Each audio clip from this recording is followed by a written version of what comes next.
Internet বন্ধ থাকায় ভোগান্তিতে পড়েছে প্রিপেইড গ্যাস গ্রাহকরা। ঢাকায় কেবলমাত্র তিতাস গ্যাসের প্রধান কার্যালয় থেকে রিচার্জ করা যাচ্ছে। এতে দূর দূরান্ত থেকে হাজারো গ্রাহক এসে প্রতিষ্ঠানটির কার্যালয়ে ভিড় করেছেন। তিতাস গ্যাসের কর্মকর্তারা জানান, যতক্ষণ অফিসে গ্রাহক থাকবে সবার কার্ডে রিচার্জের ব্যবস্থা করা হবে। মুজাহিরুল হক রুমেনের প্রতিবেদন।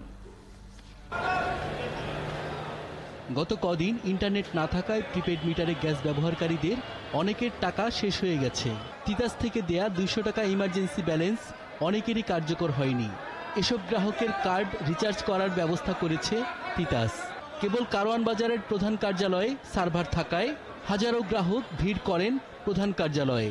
রাজধানীর দূর দূরান্ত থেকে এসে অপেক্ষায় থেকে ক্ষোভ জানান গ্রাহকরা। বাসা তো গ্যাস গেছে গতকালকেরই, তারপরে তো যোগাযোগ করলাম, বললো 16 তলায় আসতে, 16 তলায় এসে দেই তো এখানে সিরিয়াল। থাকার অবস্থা সব জায়গায়। বিদ্যুৎ বিল দিতে গেলে এখানে লাইনে দাঁড়ানো লাগতেছে, এখন গ্যাস বিল দিতে আসলে লাইনে দাঁড়ানো লাগতেছে। আমি দাঁড়াইছি 10:30টার থেকে, এখন মধ্যে হাতে কার্ড পাই নাই।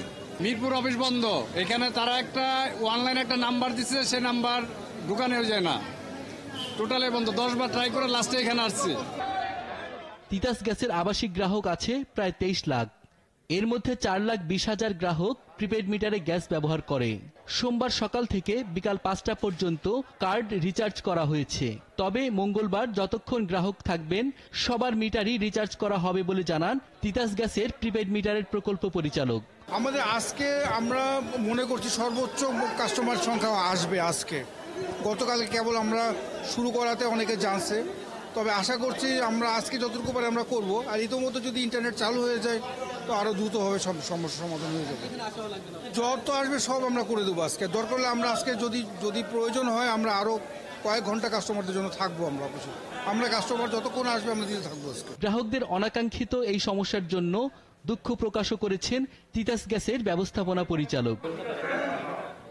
মুজাহিরুল হক রুমেন, 71, ঢাকা।